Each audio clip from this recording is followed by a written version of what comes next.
أيها المؤمنون اتقوا الله أوصيكم وإياي بتقوى الله فقد فاز المتقون. Muslimin dan muslimat, mudah-mudahan dirahmati Allah Subhanahu wa taala. Di dalam sebuah hadis Anil Bara bin Azib radhiyallahu anhu qala kharajna ma'a Rasulillah sallallahu alaihi wasallam fi janazati rajulin min al-ansar فانتهينا إلى القبر ولما يلحد فجلس رسول الله صلى الله عليه وسلم وجلسنا حوله كأنما على رؤوسنا الطير وفي يده عود ينكت به في الأرض فرفع رأسه فقال رسول الله صلى الله عليه وسلم استعيذوا بالله من عذاب القبر استعيذوا بالله من عذاب القبر استعيذوا بالله من عذاب القبر. وقال وإنه ليسمع خفق نعالهم إذا ولوا مدبرين حين يقال له يا هذا من ربك وما دينك ومن نبيك. قال رسول الله صلى الله عليه وسلم ويأتيه ملكان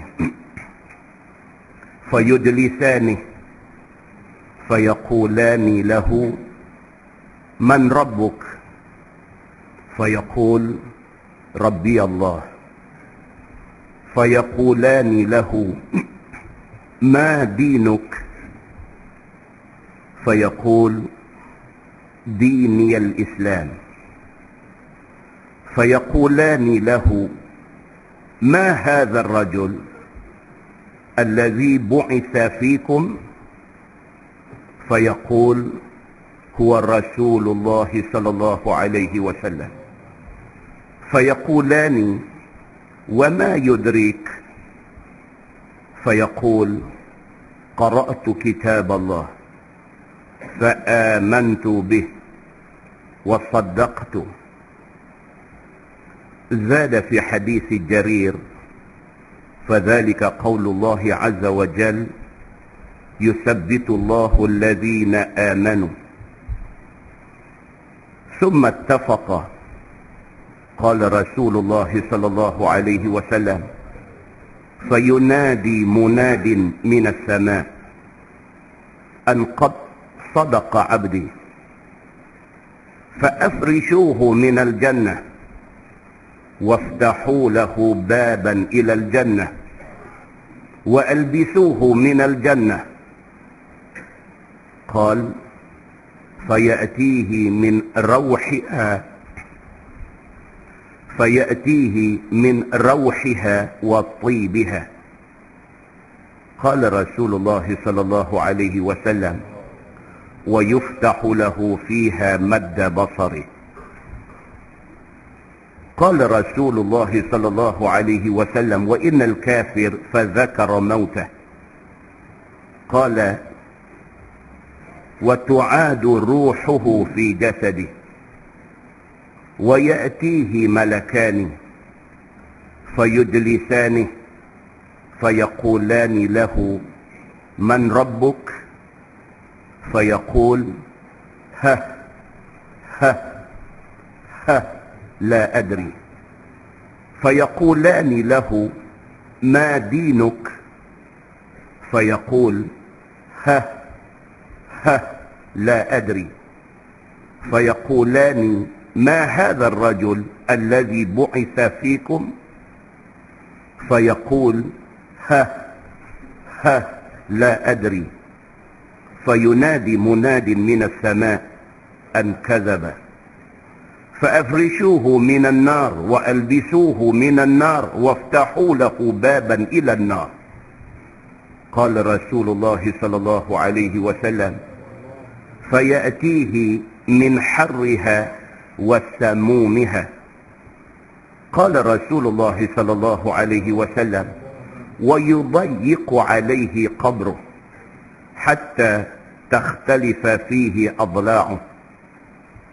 زاد في حديث جرير قال: ثم يقيض له أعمى وأبكم معه مرزبة من حديد لو ضرب بها جبل لصار ترابا.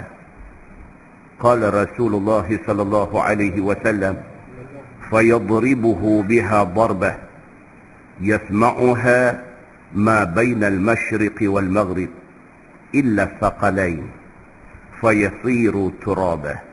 أو كما قال. Hadis sahih riwayat Imam Abu Daud.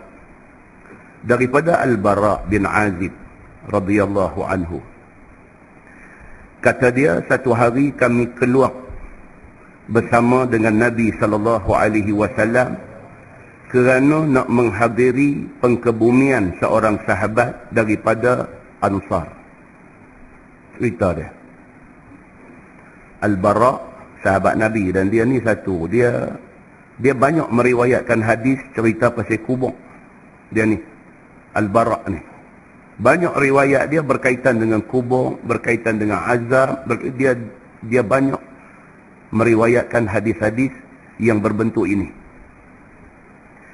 Kata dia, satu hari ada seorang sahabat Ansar mati. Maka sekumpulan sahabat bersama dengan Nabi sallallahu alaihi wasallam menghadiri pengkebumian dia ni. Fantahaina ila al-qabr. Dia kata kami sampai di perkuburan. Walamma yulhad, liang lahat sudah tersedia. Nabi sallallahu alaihi wasallam, jenazah dia dikebumikan secara lahat. Lahat ni tuan-tuan, dia tak macam kebanyakan kita sini. Kita sini pakai keranda. Lahat ni dia sama ada tebuk dirusuk ataupun tebuk di tengah tanah liang tu. Dia korek liang tu, tengah-tengah tu dia buat masuk tajam macam tu, mayat dia letak di celah tanah tu. Nabi SAW, jenazah dia dikebumikan begitu, dengan cara lahat. Tidak macam kita hari ini keranda, kita buat dalam keranda. Masalah lahat ini masalah tanah. Kalau tanah pasir susah sikit. Kalau tanah jenis tanah kita sini, sepatutnya lahat itu lebih mudah. Maka mengkebumikan mayat secara lahat itu sunnah Nabi. Itu. Dan kebumi cara kita tidak salah. Ada berlaku di kalangan sahabat Nabi ridwanullah alaihim ajma'in. Baik, hadis ni cerita kata Nabi SAW sampai ketika nak kebumikan sahabat Ansar ini, liang lahat sudah disediakan. فجلس رسول الله صلى الله عليه وسلم وجلسنا حوله. Al-Bara kata Nabi SAW bila dia sampai, dia duduk. Kalau ada orang nak menggunakan hadis ni, nak menghalalkan duduk atas kubur, tak boleh. Duduk atas kubur itu dilarang. Itu sabit daripada hadis yang terang. Duduk di kawasan perkuburan yang di bawahnya tidak ada kubur, itu tak salah. Kita kena faham, di Mekah, di Madinah bukan dulu aja, bukan zaman Nabi, sampai law ni pun dia buat kawasan laluan. Kalau tuan-tuan pergi di Mekah, tengok kubur Ma'lah. Kalau tuan-tuan pergi di Madinah, tengok kubur Baqi'. Kalau tak masuk pun tak apa, kita duduk di luar ni, kita tengok, kita nampak kubur dia tu, dia buat petak-petak macam petak bendang tu. Di keliling petak itu laluan untuk orang berjalan. Duduk di tempat yang tidak dikebumikan mayat, itu tidak salah. Tapi kalau duduk di atas tanah yang di bawahnya ada mayat, walaupun mayat lama, itu salah. Masalah kita hari ni, kita tak peduli ke larangan Nabi SAW. Kalau sekiranya dia perkuburan baru yang tak ada mayat lagi, duduk tak apa. Tapi kalau dia perkuburan lama, macam kubur kita di sini, tang mana pijak pun baru ada mayat. Hati-hati dengan larangan Nabi SAW. Nabi kata lebih baik satu orang itu duduk di atas jamrah, duduk di atas bara api, yang bara api itu boleh membakar baju dan kulitnya. Itu lebih baik daripada dia pergi duduk di atas tanah yang di bawahnya ada kubur, Nabi kata. Dan hadis itu hadis sahih riwayat Imam Muslim. So hati-hati dengan larangan ini. Disebutkan di dalam hadis ini, Nabi SAW bila sampai di pengkebumian sahabat Ansar ini, Nabi duduk. Maknanya Nabi tidak duduk atas kubur. Nabi duduk di kawasan tidak ada kubur. Wa jalasna haulah, kami pun duduk di keliling Nabi. Kata Al-Bara' bin Azib, ka'annama ala ru'usina at-tair. Dia kata kami duduk sengak tunggu Nabi nak kata apa ni. Kami duduk tu seolah-olah ala ru'usina at-tair, seolah-olah ada burung duduk atas kepala kami. Nak abang kata duduk diam. Diam tunggu kod Nabi nak cakap apa-apa. Wa fi yadihi 'udun yankutu bihi fil ardi. Di tangan Nabi ada satu 'ud, ada satu kayu yang Nabi pacak di atas tanah. Fa rafa'a ra'sah. Lepas tu Nabi angkat kepala dia, tengok sahabat ada ramai-ramai ni. Faqala Rasulullah sallallahu alaihi wasallam, ista'izu billahi min azabil qabr. Bila Nabi angkat kepala, Nabi kata, aku pesan kepada hampa semua, minta berlindunglah dengan Allah daripada azab kubur. Nabi kata. Nabi kata, aku pesan dekat hampa, dengan azab kubur ni, kita kena minta Allah lindung kita. Pasal apa? Tak ada manusia boleh tahan dengan teruknya azab dalam kubur ni. Nabi sebut benda tu salasa marrat. Nabi ulang 3 kali. Nabi kata, ista'izu billahi min azabil qabri. Ista'izu billahi min azabil qabri. Nabi ulang 3 kali. Minta berlindunglah hampa dengan Allah daripada azab kubur. Wa qala, dan Nabi kata, wa innahu la yasma'u khafqan ni'alihim idza wallaw mudbirin. Ni, waktu nak tunggu mayat dikebumikan ni, Nabi dah bagi dah satu tazkirah kepada orang yang ada di kubur tu. Nabi kata, ketahuilah, mayat yang dikebumikan sat lagi ni, apabila kita balik daripada pengkebumian dia, dia dengar bunyi tapak kasut kita. Nabi kata ni, orang yang nak dikebumikan sat lagi, dan semua orang yang dikebumikan ni, dia akan didengarkan oleh Allah Subhanahu wa ta'ala fafqa ni'alihim. Dia akan dengar bunyi step kasut orang nak keluar daripada kubur ni. Allah buka hijab, telinga dia dah boleh dengar. Begitu. Hina yuqalu lahu, dan ketika itulah mai malaikat kata ke dia. Selesai pengkebumian aja, mailah malaikat Munkar dan Nakir. Yuqalu lahu, kata malaikat kepada orang yang baru ditanam ni, ya hadza man rabbuk. Wahai kamu, siapa Tuhan kamu? Wa ma dinuk, apa agama kamu? Dia mula tanya, siapa Tuhan hang? Agama hang apa? Wa man nabiyuk, nabi kamu siapa? Qala Rasulullah sallallahu alaihi wasallam, wa ya'tihi malakani. Dia bawa mai kepada dia 2 malaikat, iaitu Munkar dan Nakir. Fayujlisani, maka 2 malaikat ini mendudukkan mayat yang dikebumikan ini. Ini yang kita bila bercakap tentang soal agama, bila bercakap tentang perkara-perkara yang dipanggil sebagai as-sam'iyat. Sam'iyat ni dia perkataan sami'ah, dengar. Sam'iyat maksudnya benda yang kita dengar dalam Quran, dalam hadis. Mata nak tengok tak nampak, tapi dengar. Quran cerita, hadis cerita, kita dengar aja. Kita nak beriman ke tak? Itu ujian Allah pada kita. Allah cerita, kata kat kiri kanan kita ni, illa ladaihi raqibun atid. Melainkan, Quran kata, melainkan bagi manusia itu ada raqib, ada atid. Benda ni sam'iyat, kita dengar Quran kata. Pernahkah mata kita nampak malaikat raqib dengan atid? Tak pernah.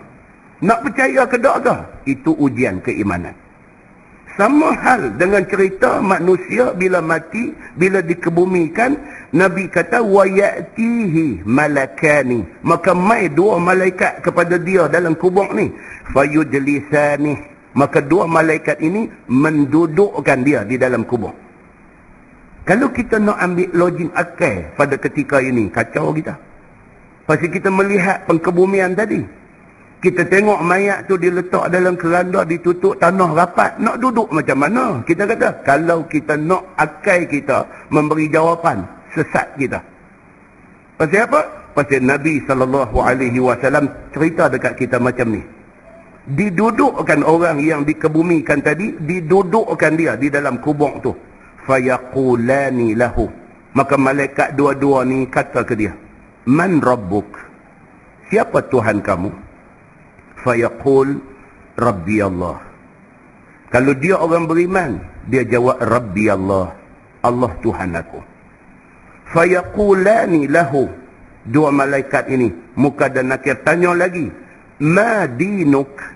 Agama kamu apa? Kalau dia beriman, fayaqul diniyal Islam. Kalau dia beriman, dia jawab Islam agama aku. Fayaqulani lahu, maka dua malaikat muka dan nakir tanya dia, Ma hadzal rajul alladhi bu'itha fikum? Malaikat kata, ni lelaki ni siapa? Pada masa tu dinampak ke rupa Nabi SAW. Untuk first time kita nampak yang kata Nabi Muhammad ni. Yang kita duk baca hadis dia ni tiap-tiap hari dalam hidup ni, hari mati kita tengok dia. Tengok-tengok ni Nabi Muhammad. Ditanya kepada kita ni, Ma hadzal rajul? Siapa laki-laki ini? Allazi bu'itha fikum, yang dia ni dibangkitkan kepada kamu semua. Fayaqul, maka jawab orang yang beriman ini, huwa Rasulullah sallallahu alaihi wasallam. Kalau dia beriman, dia kenal Nabi walaupun dia tak pernah tengok. Kalau dia beriman, dia kata huwa Rasulullah sallallahu alaihi wasallam. Dia kata ini Rasulullah sallallahu alaihi wasallam. Fayaqulani, maka kata muka dan nakir kepada orang yang baru dikebumikan ni, wa ma yudrik? Dia tanya, apa yang hang buat masa hidup dulu? Itu soalan dia tanya. Hang diberi umur di atas dunia sampai 70 umur baru mati. Wa ma yudrik? Hang buat apa 70 tahun dulu? Allah bagi dekat dia umur 80 tahun di atas dunia untuk hidup. Allah tanya bila mati, wa ma yudrik? Hang buat apa 80 tahun di atas dunia dulu? Fayaqul, Nabi kata kalau orang yang beriman dia jawab, qara'tu kitab Allah. Aku baca Quran, dia kata. Atas dunia dulu, qara'tu kitab Allah. Aku baca Quran. Fa amantu bih wa saddaqtu. Bukan aku baca saja, aku beriman dengan Quran itu dan aku membenarkan isi kandungan Quran. Hak nak jawab ni tuan-tuan, iman kita. Atas dunia kita satu orang yang fasih bercakap. Atas dunia kita ahli pidato. Atas dunia kita satu lawyer yang cekap, naik turun mahkamah tak makalah. Tapi kalau kita tak beriman, tak boleh jawab soalan simple ni. Tapi kalau kita beriman masa di atas dunia, yang Allah tahu iman kita, Allah bagi kita boleh jawab. Walau kita atas dunia tak belajar Arab, tak reti bahasa Arab, masuk kubur, soalan muka nakir dalam bahasa Arab, kita boleh jawab dengan lidah yang fasih. Ini adalah iman kita kepada Allah Subhanahu wa taala. Kalau orang yang beriman, dia kata qara'tu kitab Allah. Atas dunia dulu aku baca Quran. Fa amantu bih. Aku beriman dengan Quran. Wa saddaqtu. Dan aku membenarkan isi kandungan Quran. Dan demikianlah firman Allah dalam surah Ibrahim ayat 27. Allah berfirman, yuthabbitullahu alladhina amanu. Allah Subhanahu wa taala menetapkan hati orang-orang yang beriman. Ini maksudnya. Maksudnya masa duduk dalam kubur, masa disoal oleh Allah dalam kubur itu, yuthabbitullahu alladhina amanu. Allah bagi hati kita ni tetap untuk nak menjawab soalan-soalan di dalam kubur. Qala Rasulullah sallallahu alaihi wasallam. Nabi bersabda, "Fayunadi munadin minas sama." Lepas dalam kubur kena soalan, "Man rabbuk? Ma dinuk?" Tanya siapa Tuhan kamu, apa agama kamu? "Man nabiyuk?" Siapa nabi kamu? Tanya apa, "Wa ma yudrik?" Apa kamu buat masa di atas dunia? Kita boleh jawab dengan cantik, dengan elok, dengan lidah yang fasih. Fayunadi munadin minas sama. Bunyi satu seruan daripada langit. Nabi kata, "An qad sadaqa abdi." Suara itu kata apa? Hamba aku ini benar. Suara itu datang dari langit. Bagi tahu kepada muka nakir hak duk tanya orang yang baru mati ni. Suara tu kata, "An qad sadaqa abdi." Hamba aku yang hang duk tanya ni, sadaq, dia orang benar. Bila dapat endorsement itu daripada Allah Subhanahu wa taala, selamat kita. Sabda Nabi sallallahu alaihi wasallam, "Fa afrishuhu minal jannah." Suara itu kata kepada malaikat, hamparkan kapet permaidani daripada syurga. "Waftahu lahu baban ilal jannah."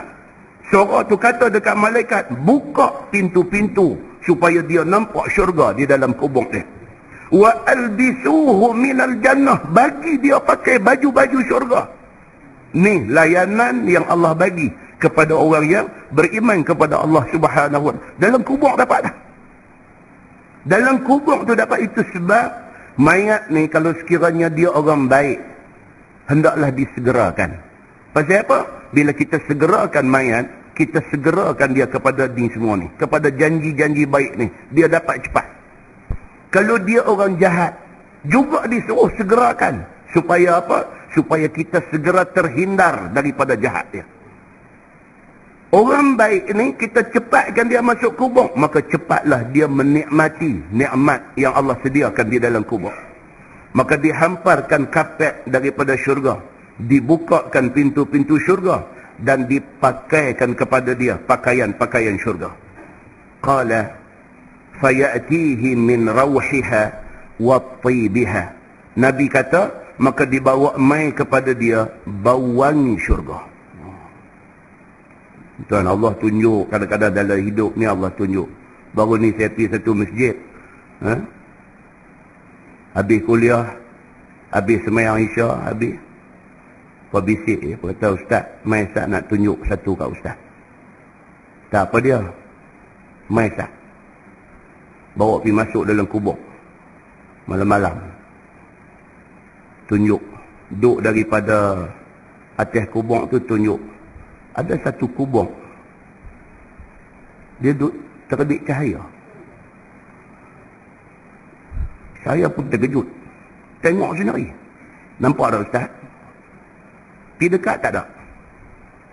Duk daripada distance tempat tu aja. Duk tentu nampak dia duk naik.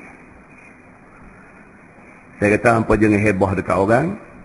Saat lagi ada satu kaki kepiah longgar mana mai curi batu nisan tu pula. Orang kita ni kan boleh. Tak boleh. Bukan boleh abang benda lagu ni. Benda tu apa? Wallahu a'lam. Mereka nak tanya. Mereka kata apa Ustaz? Saya kata wallahu a'lam. Saya bukan orang yang boleh memberi tafsiran kepada benda ni. Bukan orangnya saya ni. Taklah, tapi pasal apa? Saya bukan orang yang boleh nak kata apa-apa pun. Benda tu jadi kita tengok simpan kat kita sudah tak usah duk abang ke siapa. Tengok sendiri tuan-tuan. Wallahu a'lam. Dia berkata ni satu lagi Ustaz. Salah seorang sahabat yang bawa ni dia kerja korek liang. Dia kata ni nak tunjuk Ustaz, bawa pergi satu kubur pula ni. Saya baru korek ni liang, ada satu kubur barulah sebelah tu. Masa nak korek liang ni, mulanya korek ke sini sikit, dia kata kena kubur ni, kubur hamba Allah ni. Ustaz, 11 tahun dah mati Ustaz. Mayat dia masih intact, masih pejai lagi. Apa? Keranda hancur habis dah. Tapi kain kapan tak reput, tak koyak, cuma kotak tanah lah. Kalau tanah tu lekat kain kapan, dia kata saya pegang rasa ni body keras lagi Ustaz. 11 tahun dah mati. So mereka enjok sikit liang ke tepi lagi. Lepas mereka saja siasat lah, orang masjid ni, tu imam masjid dengan dia ni guru Quran, anak ada 3 orang jadi imam masjid, 3 orang. Apa saat ni saya kata, saya pun no comment. Mudah-mudahan dua-dua Allah bagi kebaikan kepada mereka. Tu aja. Jangan duk cakap apa. Ni tuan-tuan, kadang-kadang Allah Subhanahu Wa Ta'ala dia tunjuk benda-benda macam ni. Dia tunjuk. Hak kita duk baca dalam hadis ni satu bab. Ni hak dia bagi kita tengok ni satu bab. Kita nak relate benda ni kok mana itu terpulang. Cuma kita disuruh apa bila tengok benda macam ni, doa kebaikan untuk orang tu, orang yang berkenaan sudah. Tak usah duk karang apa-apa, tak usah duk buat cerita lebih-lebih, tak usah duk buat tafsiran, tak usah duk buat andaian. Cakap hak baik-baik aja kepada orang yang dah mati ni. Hadis yang kita baca ni, Nabi SAW kata, fayatihi min rawhiha wa tibiha. Orang baik ni bila dia mati, maka dibawa datang kepada dia bau wangi syurga itu mai ke kubur dia. Qala Rasulullah sallallahu alaihi wasallam, Nabi bersabda, wa yuftahu lahu fiha madda basarih. Kemudian diluaskan kuburnya seluas mata memandang. Mata kita tengok macam tu aja kubur, tapi bagi dia yang dikebumikan itu terasa lapang. Muslimin dan muslimat yang dirahmati Allah sekalian, Nabi kata, wa innal kafir. Tapi kalau yang mati itu orang kafir, orang bantah, orang yang engkar atas dunia, fadzakara mautah. Nabi kata diceritakan kematian dia. Qala wa tu'adu ruhuhu fi jasadi. Nabi kata dikembalikan roh ke dalam jasad dia. Ni hak baru tanam ni, Allah balik mai roh ke dia. Wa ya'tihi malakani. Malaikat muka dan nakir mai dekat dia. Fayujlisani, malaikat bagi dia duduk dalam kubur tu. Fayaqulani lahu, malaikat muka dan nakir kata dekat dia, man rabbuk, siapa Tuhan kamu? Fayaqul ha. Tu Arab. Ha ni maksud kalau dalam Melayunya tak boleh nak jawab. Dia sebut ha tu bukan gelak. Ha tu maksudnya macam orang tak reti nak jawab. Kalau kita ni orang tanya tak reti, duk pergi interview nak minta kerja, soalan yang orang tanya tak reti nak jawab, duk garu macam tu lebih kurang keadaan dia. Orang yang tak bagus ni bila masuk kubur, soalan pertama fail. Man rabbuk, siapa Tuhan hang? Doa tak boleh jawab. La adri, Nabi kata. Dia jawab kata la adri, aku tak tahu. Jangan main-main tuan-tuan. Atas dunia tak pernah letak dai sujud sembah Allah. Macam mana Allah nak kenal dia? Macam mana Allah nak bagi dia kenal Allah Tuhan dia? Kalau masa hidup atas dunia, dia pilih untuk tak kenal Allah. Dia kata la adri, aku tak tahu. Fayaqulani lahu, Nabi kata malaikat muka nakir kata dekat dia, ma dinuk, apa agama kamu? Fayaqul tak boleh jawab. La adri, aku tak tahu aku agama apa. Atas dunia dia pun tak tahu dia agama apa. Dia hidup macam kerbau lembu. Dia hidup tak macam manusia Islam masa atas dunia. Mana mungkin Allah nak bagi dia dalam kubur boleh jawab Islam agama dia. Fayaqulani, muka nakir tanya dia, ma hadzal rajul alladhi bu'itha fikum. Dia nampakkan muka Nabi SAW. Kemudian ditanya dia, siapa laki-laki ini yang dibangkitkan dia kepada kamu dulu? Fayaqul la adri, tak tahu juga. Nabi pun dia tak kenal. Fayunadi munadin minas sama, bunyi suara dari langit, an kadzaba. Suara itu kata, hamba aku yang ni, dia ni pemohong, dia ni pendusta. Fa'afrishuhu minan nar. Suara itu kata, bentangkan permaidani daripada neraka untuk dia. Wa albisuhu minan nar.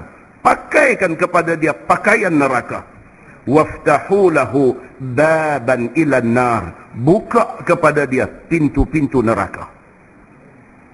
Kubur dia tu sekelip mata, tiba-tiba sudah jadi satu lubang daripada lubang neraka. Tuan-tuan ingat kita duk baca doa semayang mayat. Apa dia doa tu? Kita minta sebab Allah maj'al qabrahu ar-rawdatan min riyadil jannah. Wala taj'al qabrahu hufratan min hufarin nar. Ya Allah, jadikanlah kubur dia ni satu taman daripada taman syurga. Janganlah engkau jadikan kubur dia ni satu hufrah, satu lubang, satu kawah min hufarin nar, daripada kawah-kawah neraka. Rupa-rupanya hadis bagi tahu, kata kubur ada banyak-banyak tu, ada yang menjadi taman syurga, ada yang menjadi lubang api neraka. Rupa-rupanya doa itu berkaitan dengan hadis Nabi sallallahu alaihi wasallam. Nabi kata waftahu lahu baban ila nar. Suara dari langit ini kata buka kepada dia ni pintu-pintu daripada neraka. Qala Rasulullah sallallahu alaihi wasallam. Nabi bersabda, Nabi kata fayatihi min harriha wasamumiha. Nabi SAW kata, maka dibawa mai kepada dia harriha, panahnya kubur ni. Panahnya kubur dia ni, panah itu panah neraka. Wasamumiha, dan dibawa mai kepada dia ni kubur yang busuknya busuk neraka. Qala Rasulullah sallallahu alaihi wasallam, Nabi bersabda, wa yudayyiqu alaihi qabruh, disempitkan kuburnya itu, hatta takhtalifa fihi adla'uh, sehinggalah berselisih tulang rusuk dia. Summa qala Rasulullah sallallahu alaihi wasallam, summa yuqayyidu lahu a'ma abkam. Nabi sallallahu alaihi wasallam kata, kemudiannya dibutakan dia ni, dan juga dibisukan mulut dia di dalam kubur itu menunggu kiamat. Dia dijadikan satu mayat yang hina apabila dibelenggu, yuqayyid, maksudnya dibelenggu, diberi kepada dia ni a'ma abkam, buta dan bisu. Ma'ahu mirzabbatun min hadid, bahkan disediakan bersama dengan dia satu mirzabbah. Apa? Cemeti, apa tu? Orang duk guna buat pukul ni. Diberikan kepada dia satu mirzabbah, satu tongkat min hadid, daripada besi. Law duriba biha jabalun la sara turaban. Nabi kata tongkat tu, tongkat besi tu, kalau pi balun bukit sebiji, berkecai jadi debu. Nabi kata macam tu. Qala Rasulullah sallallahu alaihi wasallam, fayadribuhu biha darbah, maka tongkat besi itu dibalun mayat ini sekali pukul, sekali balun. Yasma'uha ma bainal masyriqi wal maghrib illa thaqalain. Menjerit mayat yang kena balun ni, dengar daripada timur ke barat dunia ini. Yang tidak dengar ini ialah as-thaqalain, dua makhluk, iaitu manusia dan jin. Allah tak bagi dua makhluk ni dengar. Fayasiru turaba, tiap-tiap kali kena balun, berkecai dia jadi debu. Elok balik, balun lagi, berkecai dia jadi debu. Balun lagi, berkecai jadi debu. Elok balik, balun lagi, sehingga kiamat. Dan hadis itu hadis sahih. Disahihkan hadis ini oleh Al-Albani. Dan hadis ini riwayat Imam Abu Daud. Muslimin dan muslimat yang dirahmati Allah, ambil ingat benda ni. Kita hidup atas dunia ni bukan suka-suka hati nak main mengaji. Bukan suka-suka hati. Bukan ada lapang baru main. Bukan macam tu. Mengaji ni compulsory. Ni mai duduk dalam majlis lepas maghrib nak tunggu Aisyah ni, mai pasang telinga dengar Quran, dengar hadis ni, ini bukan satu benda untuk mengisi masa lapang.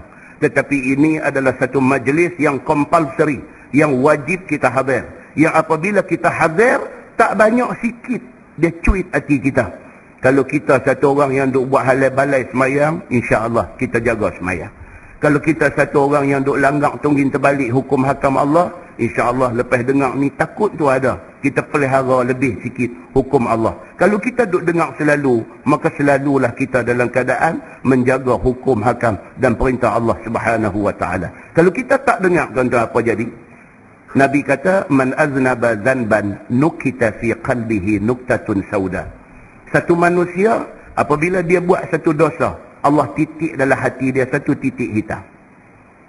Fa in taba, kalau dia bertobat lepas tu. Nak boleh ke bertobat ni dia ada sebab dia. Sebab dia apa dia? Kita mai dengar Quran dengan hadis ni. Bila dengar ni dia naik cuak. Dia naik takut. Dia naik rasa gerun dengan Allah.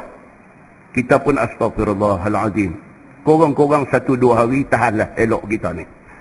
Tapi kalau kita duk dengar selalu secara konsisten, kita duk dengar kuliah ni, insya-Allah dia tahan lama. Kita takut kepada Allah ni, dia tahan lama. Nabi kata, man aznaba, siapa yang buat satu dosa, Allah titik satu titik hitam. Kalau dia bertaubat, suqila qalbuh, Allah padam titik hitam tu.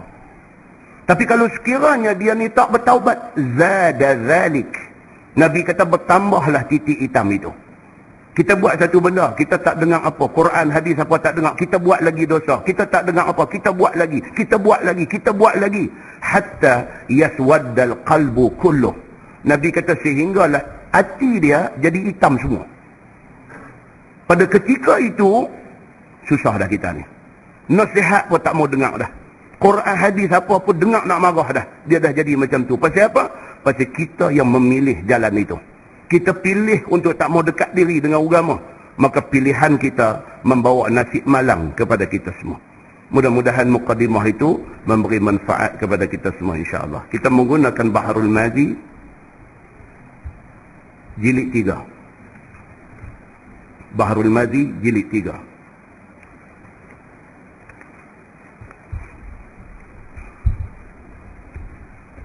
Kita masuk satu tajuk baru,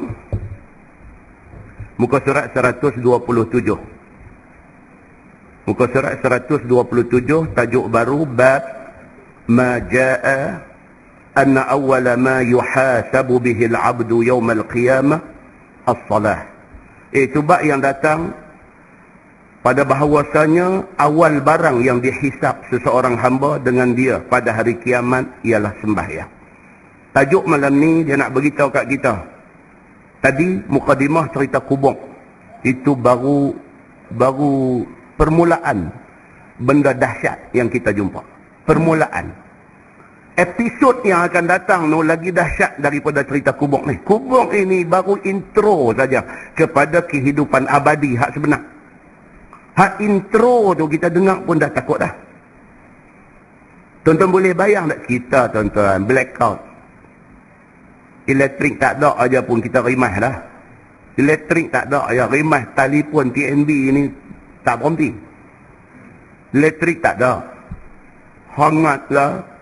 Kalau malam ni gelap lah, duk keluar duk di luar ni, maki TNB ni 2-3 lori trailer dah, pasal lambat lampu. Tuan-tuan boleh bayang tak? Kita masuk kubur sorang-sorang, kubur kita gelap. Lah rumah ni bini ada, anak-anak ada, apa ada, gelap pun kita nak masuk kubur sorang. Gelap. Sempit. Disertakan pula dalam kubur tu benda yang kita baca dalam hadis tadi. Bayangkan azab dia macam mana. Tu pun kita dah tak boleh tahan. Tuan-tuan boleh bayang macam mana dahsyat mahsyar. Tuan-tuan boleh bayang macam mana ngerinya nak lintas sirat. Ataupun dalam bahasa hadis dia kata al-jasru. Titi nak kena lintas tu.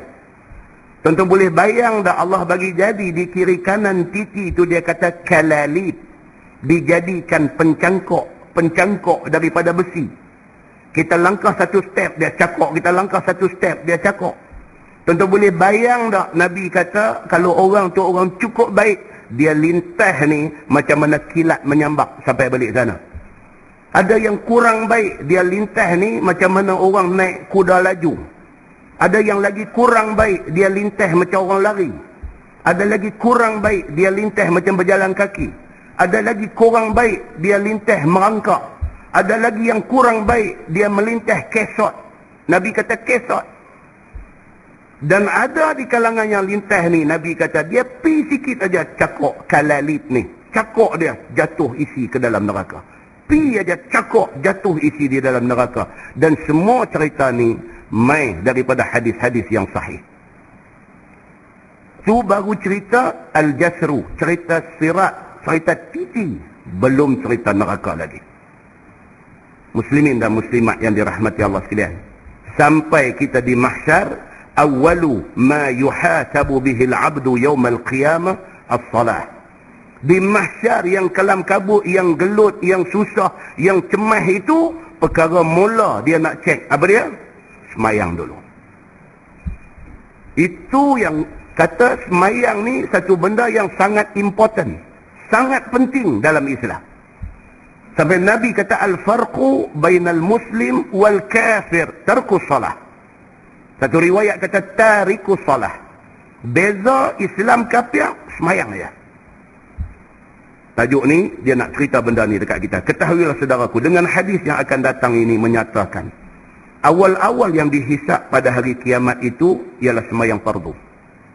Nombor satu, dia nak tahu daripada akil balik. Umur berapa kita cukup umur? 14, 15, 16. Daripada tu sampai kita mati, semayang fardu komplit kadang. Walaupun kita tinggal masa umur 15, 16, 17, ingat-ingat kita ni umur 28 baru semayang cukup, dihisap di mahsyar esok ni. Maka dia kata di sini awal-awal perkara yang akan dicek oleh Allah ialah sembahyang fardu. Maka hadisnya dikeluarkan oleh Imam At-Tirmizi. Kata dia an Abi Hurairah radhiyallahu anhu qala sami'tu Rasulullah sallallahu alaihi wasallam yaqul. Diriwayatkan daripada Abi Hurairah radhiyallahu anhu. Kata dia, aku dengar Nabi sallallahu alaihi wasallam bersabda, "Inna awwala ma yuhasabu bihi al-'abdu yawm al-qiyamah min 'amalihi salatuh." Bahawasanya mula-mula perkara yang dikira dan dihisap oleh Allah akan seseorang hamba itu, sama ada laki-laki ataupun perempuan, pada hari kiamat esok ialah sembahyangnya. Hak ni mula Tuhan nak tanya. Kata Nabi, fa in salahat faqad aflaha wa anjah. Maka jika bagus ia dan sah segala kerjanya, serta cukup segala fardu dan rukun dilakukannya, maka sesungguhnya maju dan berjayalah segala hisapnya. Kalau hak mula tu cantik, hak lepas tu cantik. Nabi kata lagu tu. Kalau hak mula tu cantik, alah kita pi Pekan Danok, Thailand. Kita pi Hat Nyai, kita Thailand. Balik mai kena checkpoint custom dekat Bukit Kayu Hitam. Kan? Mai checkpoint custom. Dia kata, ada beli apa-apa kan cik? Kita kata tak ada apa, beli coklat kat budak-budak ya. Cuba buka tengok cik. Kita ingat jawab coklat, dia kata jalan lah. Tengok hari tu kereta tak orang banyak, dia rajin cek lah. Dia coklat cuba buka tengok. Kita pun buka coklat sungguh ada di atas. Bawah ada apa kata? Bawah tak ada apa, tayar spare ya. Tayar spare kata. Cuba buka tengok, buka beras siam. Bila buka beras siam, cerita panjang. Turun semua ada atas kereta turun, kata. Dalam tak ada apa je, turun semua atas kereta. Dia mula lah. Pasal apa? Pasal hak buah mula tu tak elok. Satu, dia marah dari pemohong dia. Yang kedua, buka jumpa beras siam, turun, dia dah turun. Dia angkat bangku belakang tu, angkat mocun pula dah ada dalam tu.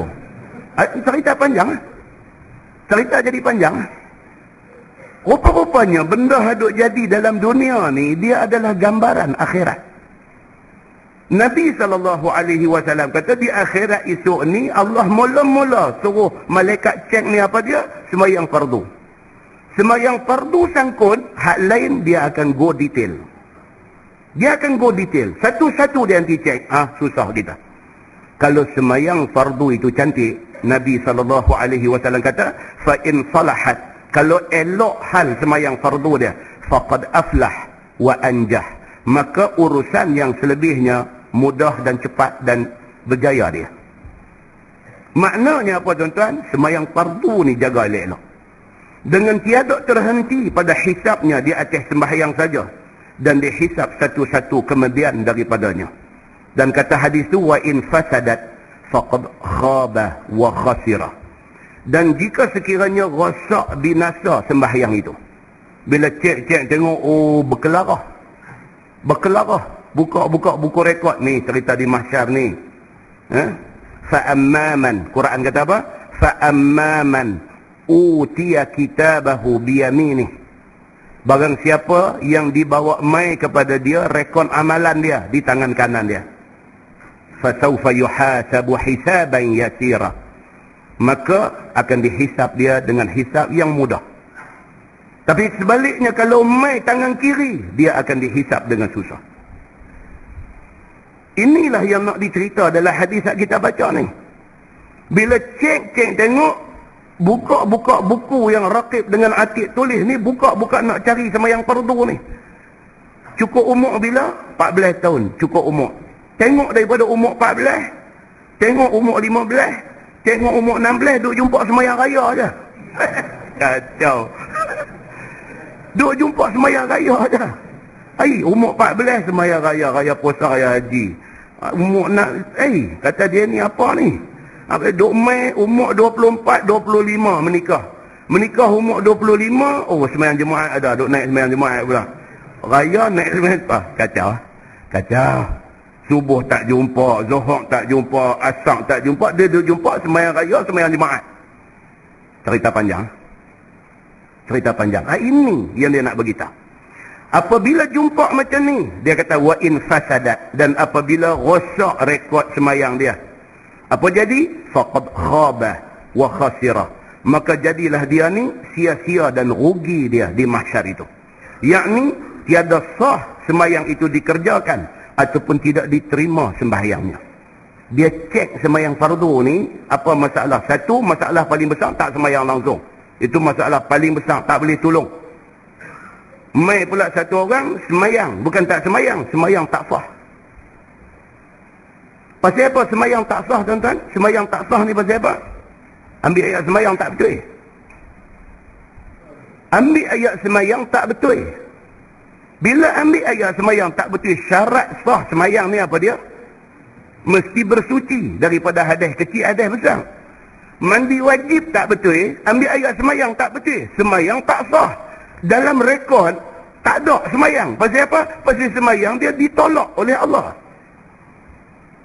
Dia pergi masjid, ustaz duk mengajak bab ambil ayat sembahyang. Dia kata, macam aku daripada sekolah dulu duk mengaji bab ayat sembahyang ni, sampai aku umur 50 duk ajar ayat sembahyang lagi.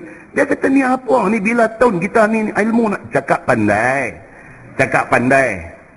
Nak mengaji hak tinggi apa? Ambil ayat sembahyang pun tak sah. Ambil ayat sembahyang ni dia nak jadi tak sah macam mana, tuan-tuan? Kita duk baca hadis berapa kali dah. Apa dia? Satu sahabat ambil ayat sembahyang, Nabi duk ada sebelah duk tengok. Dia habis ambil ayat sembahyang, Nabi kata apa kat dia? Nabi kata ambil ayat sembahyang sekali lagi. Dia habis ambil ayat sembahyang, Nabi kata apa kat dia? Nabi kata ambil ayat sembahyang lagi sekali. Apa ni? Rupa-rupanya pasal apa? Ambil ayat sembahyang tu tak rata. Ada maudhi'a zufrin. Ada sebesar kuku jari aja yang ayat tak sampai. Ayat sembahyang tak sah. Bila ayat sembahyang tak sah, bukan sembahyang aja tak sah, tuan-tuan. Tuan-tuan pergi Mekah, buat haji, buat umrah, tawaf tak sah. Tuan-tuan boleh bayang tak tuan-tuan pergi Mekah buat haji, tuan-tuan nak tawaf rukun, tawaf ifadah tu, tuan-tuan nak tawaf tu, ayat sembahyang tak sah. Tawaf tu tak sah. Bila tawaf tak sah, apa jadi? Kita balik daripada Mekah, balik mai ke sini, kita buat balik tahallul yang tak sempurna. Tahallul sani ni kena buat 3 perkara. 2 perkara tak apalah, tak perlu wuduk. Melontang di Jamratul Aqabah, tak payah ada ayat sembahyang. Bercukong, tak payah ada ayat sembahyang. Tak apalah, kita buat 2 ni, kita tahallul awal. Kita pergi tawaf di Kaabah, sekali lagi ayat sembahyang tak sah. Tawaf tak sah, kita tak tahallul sani. Bila tak tahallul sani, kita balik mai ke Malaysia, kita boleh pakai baju berjahit, tapi tak boleh bersama dengan isteri. Tak boleh bersama dengan isteri sebab tak habis lagi, kita tak tahallul komplit lagi. Tiap-tiap kali kita bersama dengan isteri, kita berdosa. Nampak, tuan-tuan? Dia start daripada benda besar ni je. Benda apa? Benda ambil ayat sembahyang. Ambil ayat sembahyang tak sah, implikasi dia, kesan dia macam tu. Bila dengar tu, patutlah Nabi SAW dalam hadis riwayat Abu Daud, satu sahabat ambil sembahyang mai, Nabi kata wuduk. Dia pergi wuduk lagi sekali mai, Nabi kata wuduk. Bila dua kali Nabi kata, dia tanya Nabi, dia kata, apa hal ya Rasulullah, apa salah saya?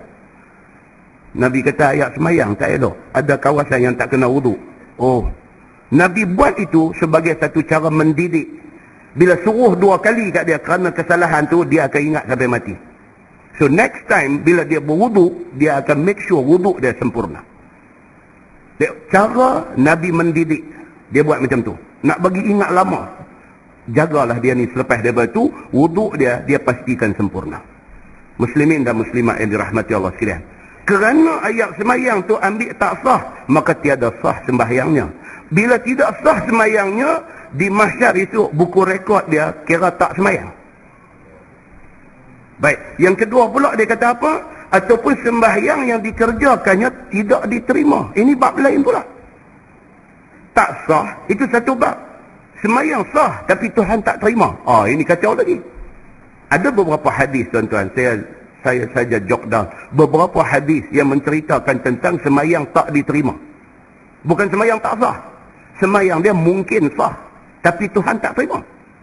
Hadis riwayat daripada Mus'ab bin Sa'ad radhiyallahu anhu. Dia kata, dakhala Abdullah ibnu Umar radhiyallahu anhuma ala ibn Amir ya'uduh wa huwa marid. Dia kata, faqala ala tad'u Allah li ya ibn Umar? Qala inni sami'tu Rasulullah sallallahu alaihi wasallam yaqul la tuqbalu salah bighairi tuhur wala sadaqah min ghulul, atau kama qala, hadis sahih riwayat Imam Muslim. Maksud dia daripada Mus'ab bin Sa'ad. Dia kata satu hari Abdullah bin Umar bin Al-Khattab pergi ziarah satu sahabat yang bernama Ibnu Amir. Dia sakit.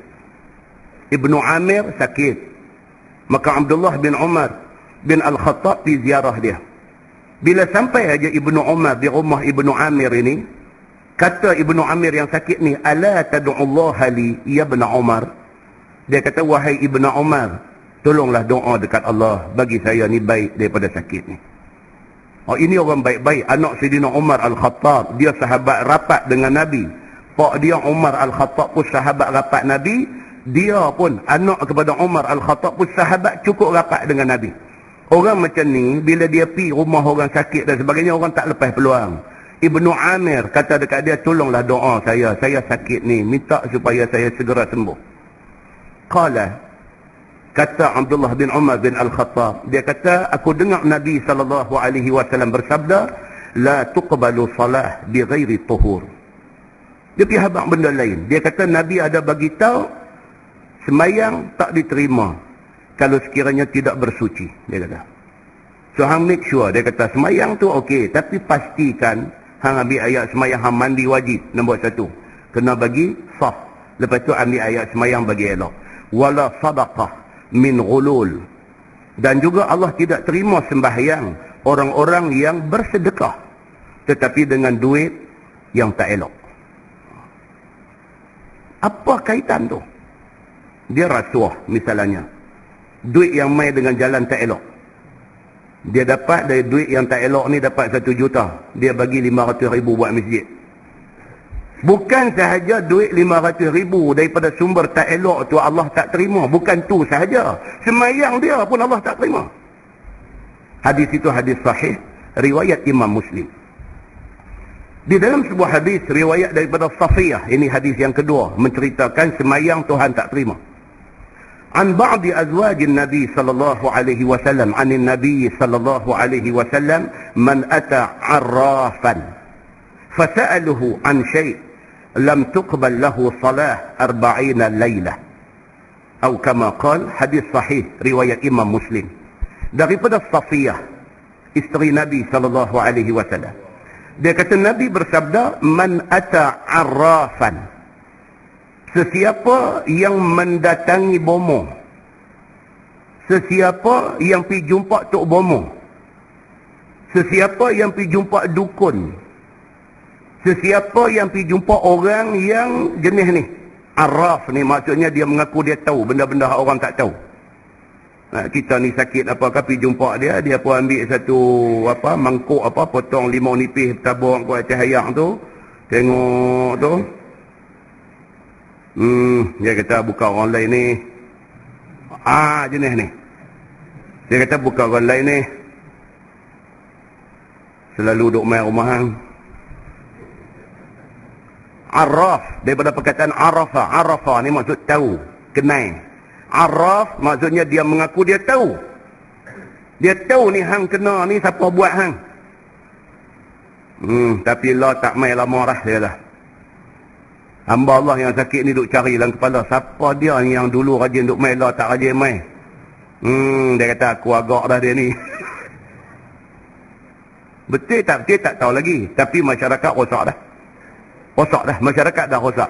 Nabi SAW kata, man ata arrafan. Dalam satu riwayat lain, dia kata, man ata kahinan. Kahin dengan arraf ni makna sama. Tok bomo. Barang siapa yang mendatangi bomo, fasa'alahu an syai'. Piduk tanya Tok bomo ni tentang sesuatu. Tolong tengok Ustaz siapa buat kat saya ni. Tolong tengok saat ni rantai labuh bini saya ni siapa ambil. Dia tanya, fasa'alahu an syai'. Dia tanya bomo ni tentang sesuatu. Nabi kata apa? Lam tuqbal lahu salah 40 lailah. 40 hari, 40 malam dia semayang, Tuhan tak terima. Bayangkan seumur hidup dia percaya ke bomo. Jahannam seumur hidup punya semayang dia. Itu yang kedua. Hadis itu hadis sahih, riwayat Imam Muslim. Yang ketiga, Ani bin Abbas, ini hadis-hadis yang cerita semayang yang Tuhan tak terima. Walaupun semayang dia sah, Tuhan tak terima.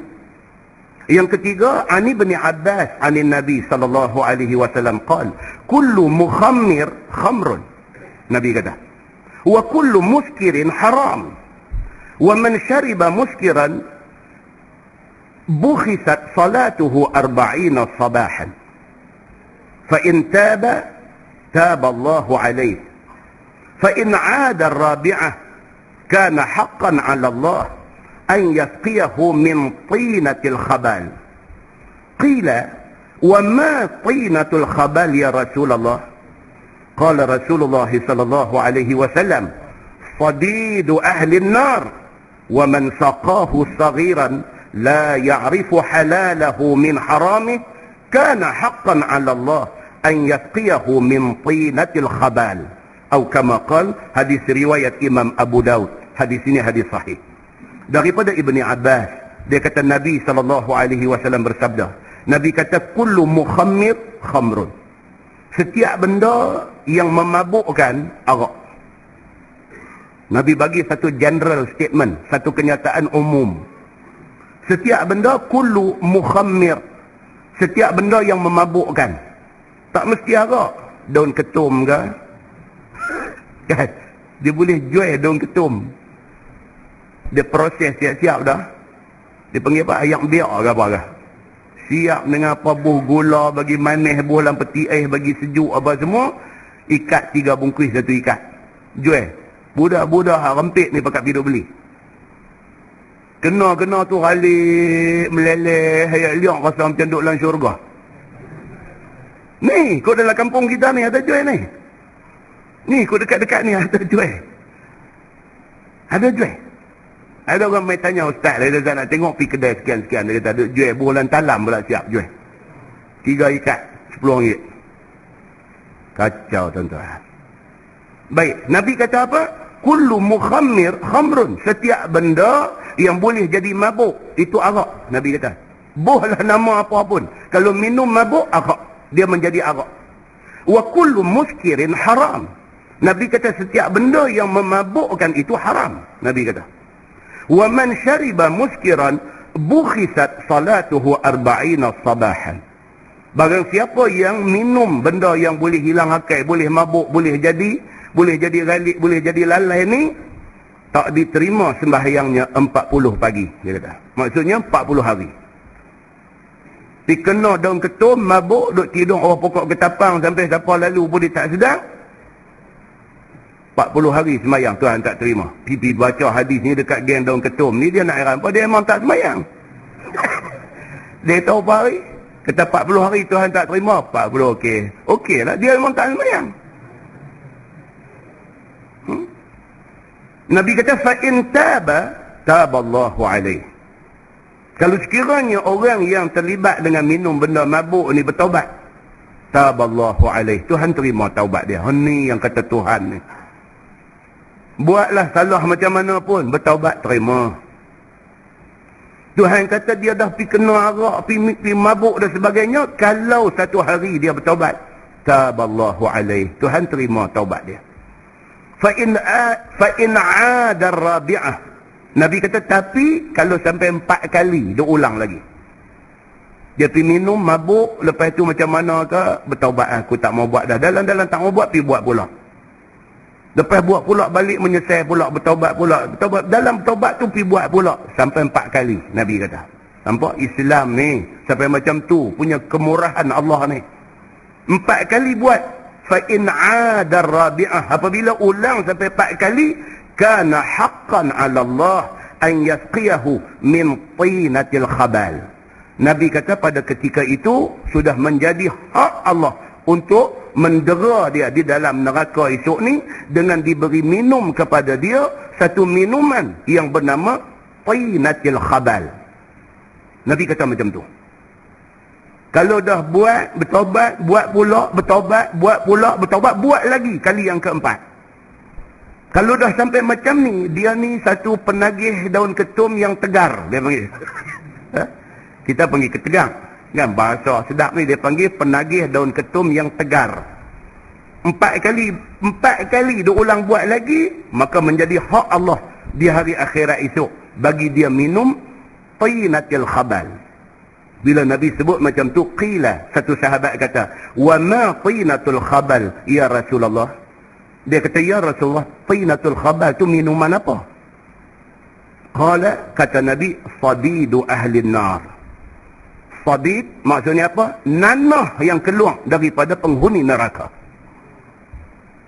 Duk neraka tu teruk dah. Nanah keluar daripada penghuni neraka ini. Nanah tu pisuak masuk dalam mulut orang yang duk minum benda mabuk ni.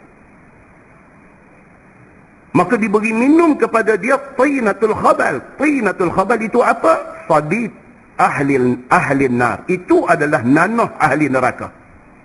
Kemudian Nabi kata lagi, وَمَنْ سَقَاهُ صَغِيرًا لَا يَعْرِفُ حَلَالَهُ مِنْ حَرَامِهِ كَانَ حَقًّا عَلَى اللَّهِ أَنْ يَسْقِيَهُ مِنْ طِينَةِ الْخَبَالِ. Demikianlah halnya ibu bapa. Nabi kata, yang bagi anak tak tahu apa, minum benda tu. Dia minum satu pasal, share dengan anak sekali. Anak duk teriak, wik, tak mau nak ni, dia bagi daun ketum kat anak tu. Ada manusia macam ni. Dan Nabi sebut siap-siap dah 1400 tahun dulu Nabi sebut siap dah. Kalau ada orang tua yang memberi minum kepada saghiran, kepada anak kecil dia, la ya'rifu halalah min haramih, yang budak tu tak tahu halal haram, tak tahu apa, bagi apa nganga minum, bagi apa nganga makan. Mak pak bagi anak yang tak reti apa ni, bagi minum benda mabuk ni. Kana haqqan 'ala Allah, menjadi hak Allah untuk bagi pak dia, mak dia ni esok minum tinatul khabal, iaitu nanah ahli neraka. Dah 3 dah apa dia? Yang ketiga ni orang yang minum arak. Dia ni Allah Subhanahu wa taala tidak terima sembahyang dia. Yang keempat, dia kata hadis daripada Abi Hurairah radhiyallahu anhu. Kata dia, bainama rajul yusalli musbilan izarah, faqala lahu Rasul sallallahu alaihi wasallam, izhab fatawadda. Fazahaba fatawadda, thumma jaa faqala izhab fatawadda. Faqala lahu rajul, ya Rasulullah, ma lak? Amartahu an yatawadda, thumma sakatta anhu. Qala Rasul sallallahu alaihi wasallam, innahu kana yusalli wa huwa musbil izarah. Inna Allah la yaqbalu salata rajulin musbil. Ini yang keempat, orang yang sembahyang dia Tuhan tak terima. Apa dia? Ceritanya Nabi SAW satu hari tengok satu laki-laki. Hadis dia nak sama dengan kisah orang yang wuduk tak sempurna ni. Dia lebih kurang sama. Satu laki-laki yusalli musbilan izarah. Satu laki-laki sembahyang kain labuh. Pakai kain labuh heret atas lantai, labuh. Jubah dia labuh, kain pelekat dia pakai labuh. Faqala lahu Rasul sallallahu alaihi wasallam, izhab fatawadda. Bila dia habis semayang, Nabi panggil dia. Nabi kata, hang pergi ambil ayat semayang. Dia pun pergi ambil ayat semayang. Summa ja'a. Dia mai dekat Nabi. Qala Nabi. Nabi kata dekat dia, izhab fatawadda. Hang pergi ambil ayat semayang lagi sekali. Bila 2 kali Nabi suruh dia, faqala rajul. Satu sahabat lain pula kata dekat Nabi, ya Rasulullah, malak. Sahabat ni kata, ya Rasulullah, apa hal dengan dia ni? Apa hal dengan kawan ini? Semayang dah tadi ni, suruh ambil ayat semayang lain. Dah ambil ayat semayang, suruh ambil ayat semayang lagi sekali.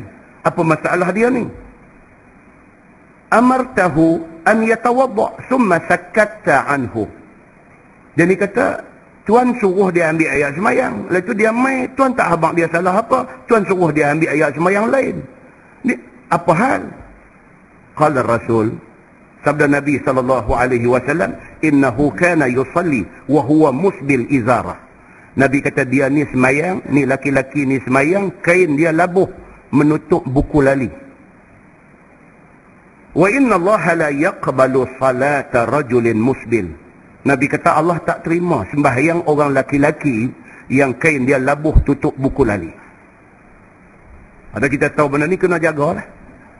Dan dia ada satu hadis lain cerita, labuh tu adakah semata-mata labuh?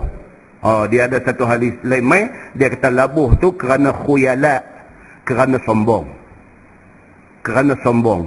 Sombong itu menyebabkan Allah tak terima sembahyang dia.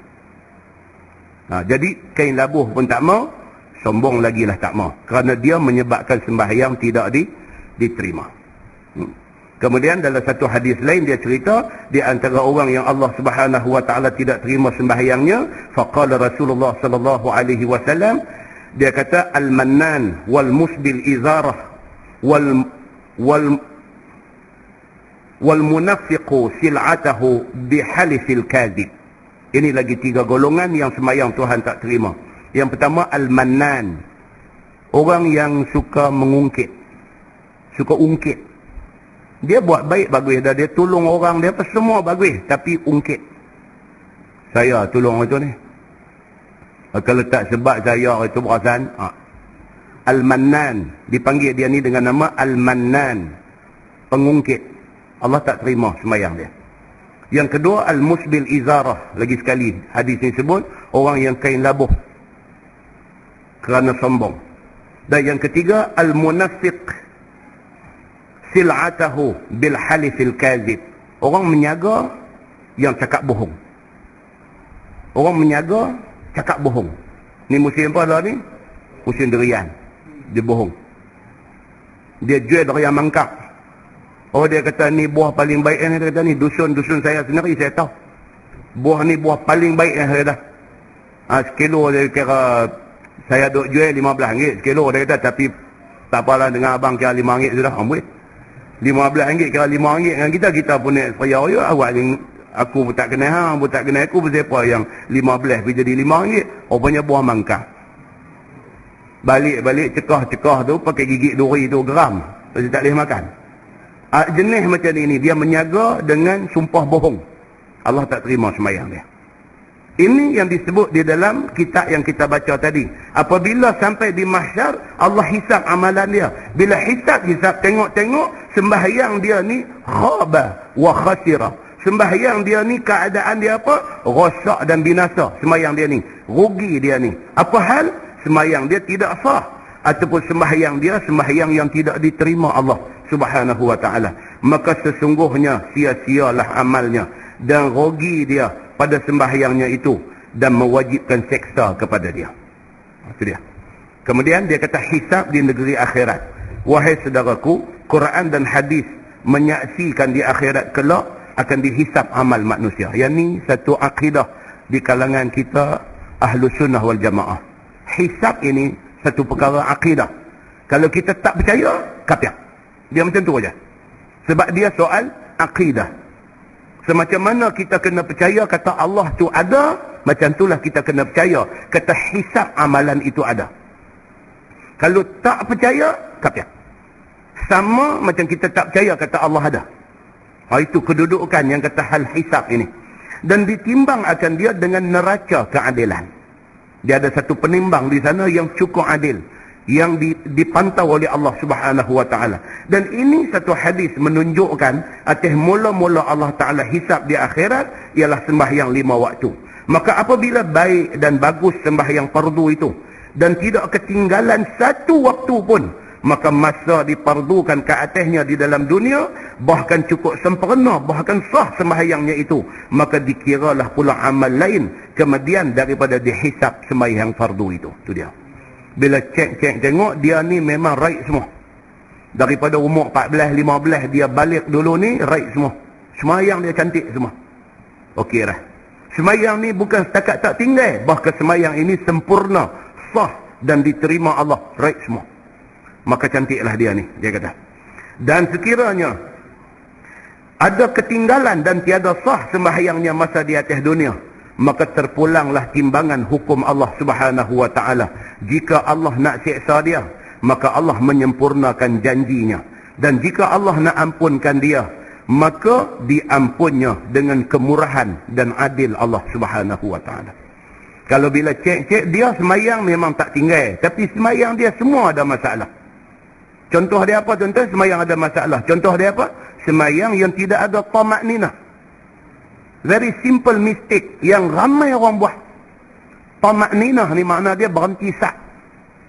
Tiap-tiap pergerakan dalam rukun fi'li semayang kita tu dia kena ada tempoh berhenti.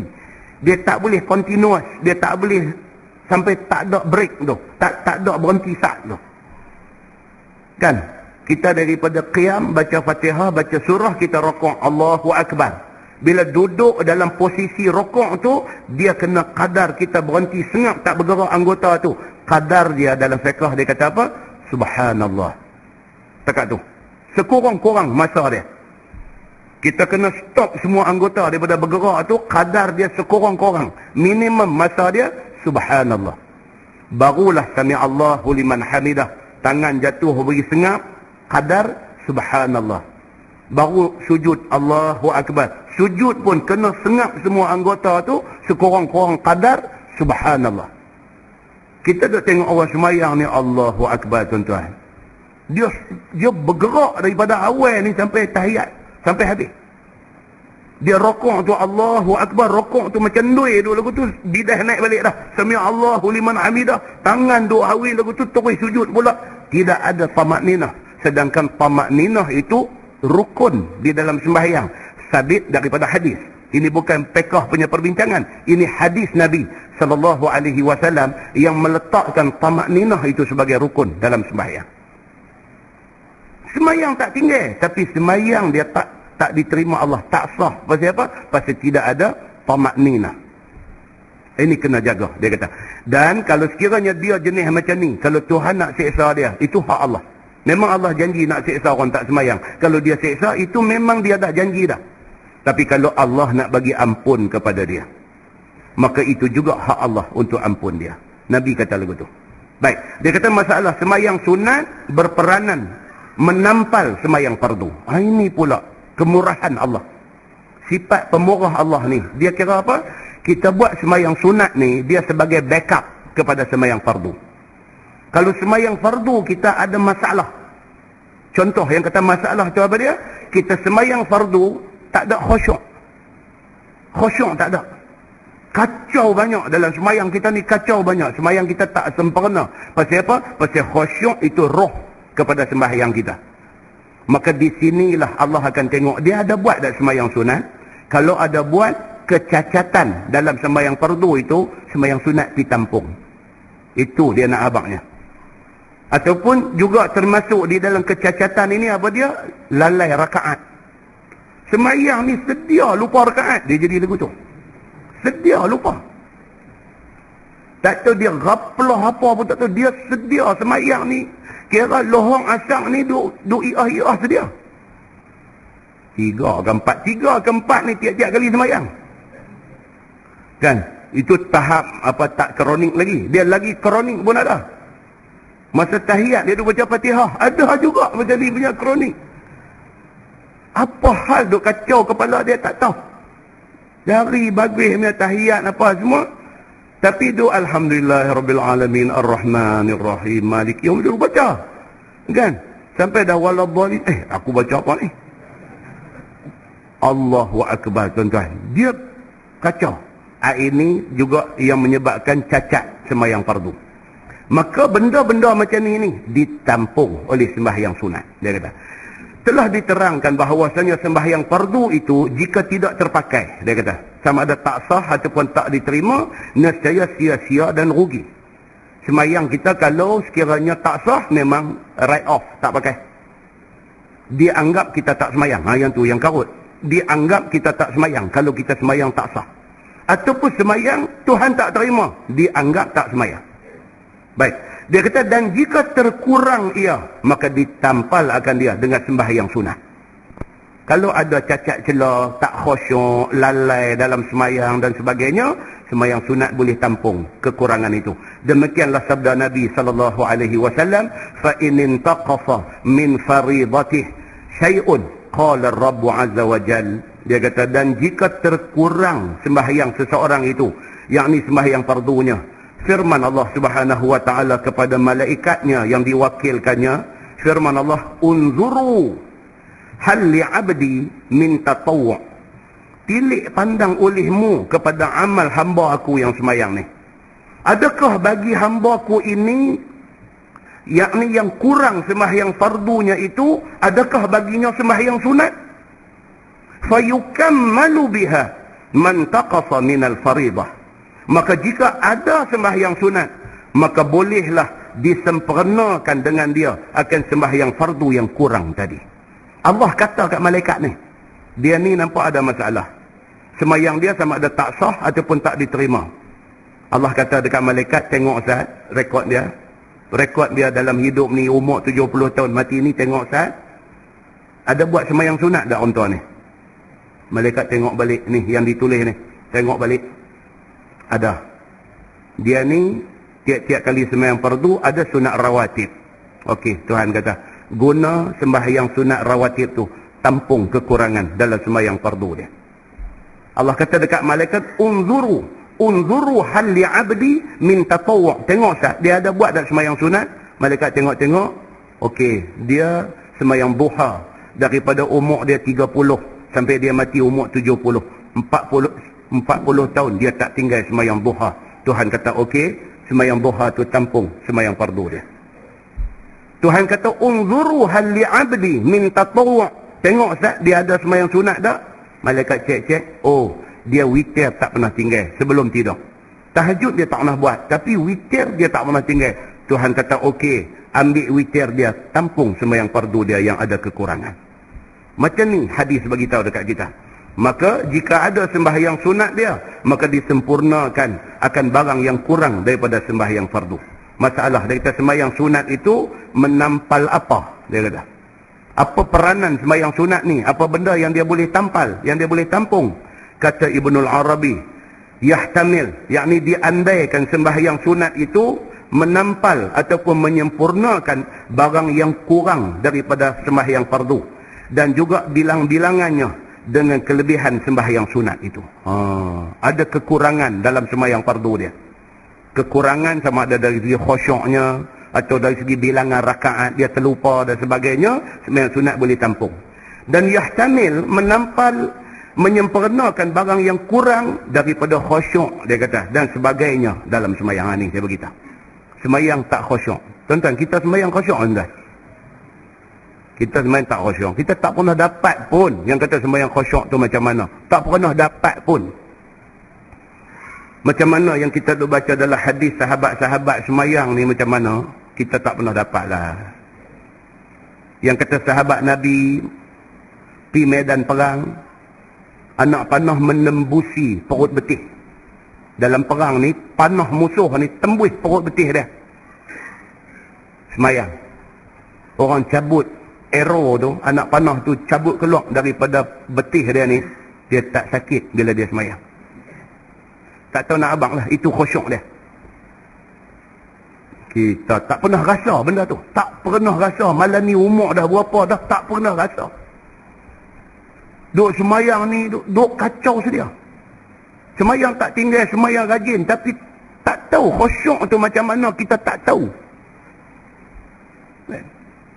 Duk semayang cicak bunyi, ketok-ketok pun fikir pasal cicak. Kata dia ni, aku terlebih cuma. Tak boleh ganggu sikit pun. Punyanya masalah kita ni pasal apa? Kita banyak masalah lah. Makan minum kita hari-hari, kita banyak masalah. Baik, so kekurangan itu ditampung oleh sembahyang sunat. Dia nak beritahu yang tu.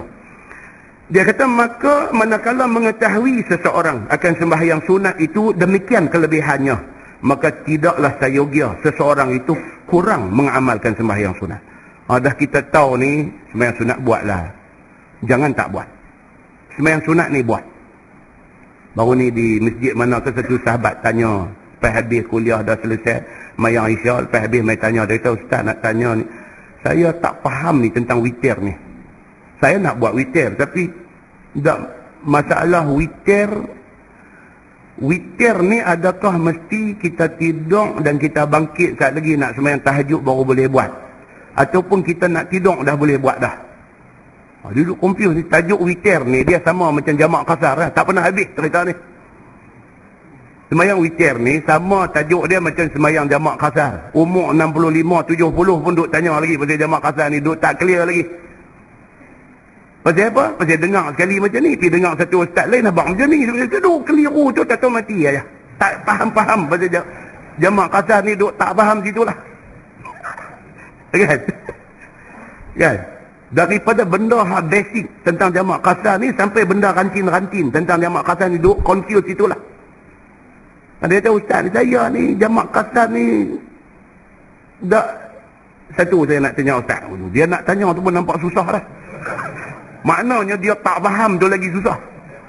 Dia kata, okey, relax, apa benda? Tak, saya okey lah, contoh macam ni. Nak tanya tu buat contoh senang nampak kan. Saya daripada Kuala Lumpur, saya nak balik rumah saya Pulau Batas. Okey, kita kata faham. Baik, katalah saya bertolak daripada Kuala Lumpur pukul 2, kata. Saya bertolak kata pukul 12, kata. Dia buh pukul 2, dia rasa tak kena. Dia ubah pukul 12. Saya bertolak pukul 12, dia kata, daripada Kuala Lumpur. Saya sampai di Gunung Semangui, RNR Gunung Semangui. Lebih kurang lah dia kata lah saya bawa drive lah, kata lah lebih kurang saya sampai dalam pukul 2 macam tu, dia kata. Kan, kita kata 2 tak apa drive, kita kata. Kan? 2 lah kata sampai Gunung Semanggi. Saya buat jamak takdim, dia kata. Kedua, dalam waktu zuhur. So saya buat sembahyang zuhur dengan sembahyang asar. Dalam waktu zuhur, dia panggil jamak takdim. Lepas tu saya shoot balik Kepala Batas. Saya sampai di rumah saya di Kepala Batas pukul 3. Asar tak masuk lagi, dia dah. Jadi saya dah buat dah tadi sembahyang zuhur dengan asar dah buat dah. Saya sampai di rumah asar tak masuk lagi. Itu yang saya nak tanya tu, dia dah. Tak saat lagi masuk asar, saya nak kena sembahyang tak asar? Tu nak tanya tu kan. Kita kata tak payahlah, pasal tadi dah buat dah. Itulah saya duk kata lagu tu lah, depa duk kata kena sembahyang lain dah. Dia mula dia mesej dah. Dia mesej dah. Itulah saya duk kata tu, dah duk tentang dia kata tak. Pasal hang sampai tu asar tak masuk lagi. Sat lagi masuk asar hang kena sembahyang asar. Saya kata tak, aku faham lagu ni. Dia kata tak, hang salah faham. Dia confuse balik. Padahal dia betul dah. Dia pergi bertengkar dengan kawan tak betul ni. Kawan tak betul ni menang. Dia pergi turut kawan tu. Maknanya masa kita duduk terang, masa mengajar, masa kuliah duduk terang ni, dia tak pegang kemas-kemas. Dah dapat dah pegang tu saya duduk lepas dah lah. Dah pergi dengar kawan hak kepiah longgak ni cerita pula. Dia confuse balik. Saya kata kalau macam ni, saya kata Haji, lagi Haji tak mati, berapa ramai kepiah longgak Haji main duduk gempak Haji yang duduk confuse ni lah sampai mati. Saya kata. Dah tu lah, kan. Nampak tuan? Ini benda dia. Sama lah dengan kisah kita kata ni. Duk confuse ni tentang witir ni. Witir ni kira macam mana? Saya kata ginilah, mudah cakap ginilah. Dalam sebuah hadis, Nabi SAW tanya 2 sahabat. Satu Sayyidina Abu Bakar, satu Sayyidina Umar. Nabi tanya dua-dua orang ni, bagaimana witir kamu? Nabi tanya, Abu Bakar dengan Umar, macam mana dengan sembahyang witir hampa? Jawab Sayyidina Abu Bakar As-Siddiq, aku witir sebelum tidur. Dia kata. Jawab Sayyidina Umar, aku witir selepas aku tidur, aku bangun untuk tahajud, baru aku tahajud dan witir. Dua orang sahabat kanan ni, Abu Bakar As-Siddiq dengan Umar Al-Khattab, kanan dua-dua ni. Tapi dua-dua cara tak sama. Dia ni dia make sure dia witir dulu baru dia tidur. Dia ni dia akan make sure dia bangkit sekali lagi untuk tahajud dan baru dia witir. Nabi kata apa? Nabi kata dua-dua betul. Nabi kata Abu Bakar, Nabi kata kat Sayyidina Abu Bakar, wahai Abu Bakar, kamu orang yang berhati-hati. Nabi kata. Nabi kata dekat Umar, wahai Umar, kamu orang kuat. Nabi kata. Maknanya apa? Tak salah dua-dua tu. Tak salah. Abu Bakar dia berhati-hati, dia takut. Sekali lagi kalau tidur, mana nak takut tak jaga, jaga-jaga subuh, sayanglah. Tahajud tak buat satu, witir pun tak buat, sayang. So dia witir siap-siap dulu. Tak lagi kalau jaga semayang tahajud, tak ada masalah. Tapi dia witir ni kerana apa? Kerana dia bimbang, takut dia tak jaga. Tak salah. Ni Umar pula, Umar Nabi kata kamu orang kuat. Pasal apa? Pasal dia boleh make sure tak lagi dia nak bangkit. Kamu orang kuat. Cuma Nabi kata apa? Kalau sekiranya kamu pasti yang kamu boleh bangkit, elok dilewatkan witir itu. Itu saja jawapan dia. Tak ada masalah apa. Dia kata okey. Selang 2-3 bulan tanya pula. Kan? Muslimin dan muslimat yang dirahmati Allah sekalian. Itu lebih baik daripada apa? Tak tanya dan tak semayang langsung. Yang tu lagi karut. Baik. Masalah dia kata hisab amal yang lain daripada semayang. Dengan sepotong hadis yang akan datang ini menunjukkan amal yang lain daripada sembahyang dihisab akan dia selepas daripada hisab semayang. Itu dia. Apa pun semayang dulu, Tuhan cek. Selesai bab semayang fardu, tengok semayang sunat, selesai bab-bab semayang ni semua, barulah tengok hal lain. Tengok puasa, tengok zakat, tengok haji, tengok hal lain-lain daripada hak utama ialah sembahyang. Dia kata. Maka hadisnya sabda Nabi SAW, summa yakunu sa'iru amalih ala zalik. Kemudian adalah sekalian amalan yang kemudian daripada itu dihisab seperti sembahyang juga. Lepas dah cek bab semayang, semua amalan lain ditengok selepas daripada itu. Iaitu dimulakan hisab dengan yang fardu dulu. Lepas dah semayang fardu, tengok semayang sunat. Habis bab semayang, dia mai tengok apa? Zakat pula misalnya. Zakat fardu dulu. Lepas tu tengok sedekah sunat. Lepas tu tengok puasa fardu dulu. Lepas tu tengok puasa sunat. Lepas tu tengok haji dulu. Lepas tu tengok umrah sunat. Dia macam tu, dia punya sequence pemeriksaan hisab di padang mahsyar esok ni. Dia kata maka apabila ada kekurangan kepada benda fardu, contohnya dilihat pada fardu zakat. Kalau ada kekurangan pada zakat, yakni dilihat pada sedekah sunat. Dia macam tu. Pasal apa? Backup system. Bila dia ni zakat, dia nampak dia do tergelincang banyak. Okey. Tengok juga sedekah sunat dia ada tak ada. Api tampung. Tengok pula macam mana puasa fardu, puasa Ramadan dia macam mana. Tengok pula puasa sunat dia Isnin Khamis, puasa Ashura, puasa Tasu'a, puasa hari Arafah dan sebagainya. Tengok balik, okey, tampung kekurangan di dalam puasa fardu dia. Maka ialah menampal yang wajibnya. Apabila kita tahu yang demikian itu, maka janganlah bakhil ataupun kedekut seseorang itu daripada sedekah sunat, kemudian daripada sedekah wajib ataupun zakat. Zakat memang wajib kena keluar. Terseduk kecoh macam mana. Hak mana hak sunat ni lebih-lebih korang ada tang mana boleh bagi, kita bagi. Pasal apa? Mana nak tahu zakat wajib kita salah kira ke atau macam mana ke, maka kecacatan di dalam zakat wajib. Kan? Maka sedekah sunat itu menampung. Serta tiada sunyi seseorang itu daripada ikhlas pada segala amalnya. Kerana ikhlas itu roh kepada amalan. Dia kata apa pun bagi ikhlas. Try supaya kita dapat ikhlas tu. Dan jadilah amal yang ikhlas itu bersih dan bagus di sisi Allah. Sebab firman Allah, wa ma umiru illa liya'budullaha mukhlishina lahuddin. Dan tiada disuruh sekalian kamu melainkan supaya sembah akan Allah Subhanahu wa taala hal keadaannya ikhlas. Buat apa pun dia kata cerai bagi ikhlas. Kata At-Tirmizi, ini hadis hadis Abu Hurairah ini hadis yang hasan lagi gharib daripada ini wajah. Wallahu a'lam. Lepas ni insya-Allah kita masuk bab ma jaa fi man shalla fi yawmin wa lailah 12 raka'ah min as-sunnah.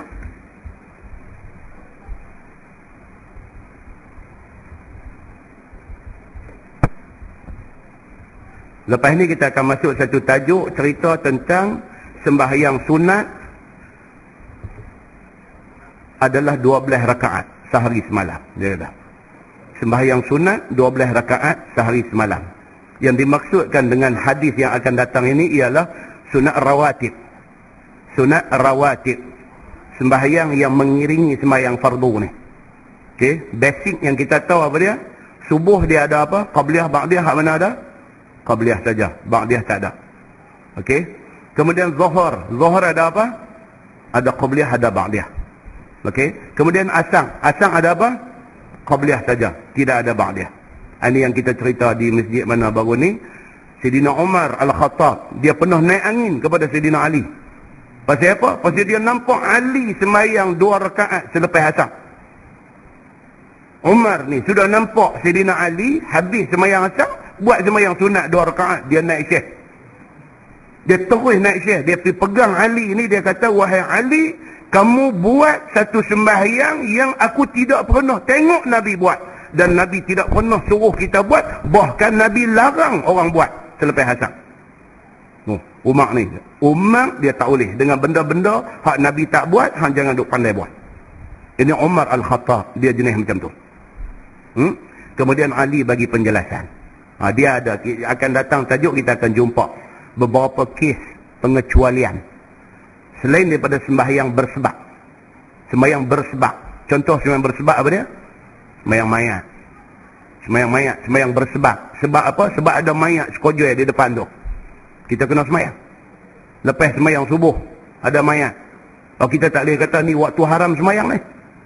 Ni kena tunggu sampai masuk waktu duha lagi baru kita boleh sembahyang, ni waktu haram. No, sembahyang mayat itu sembahyang bersebab, boleh buat lepas sembahyang subuh.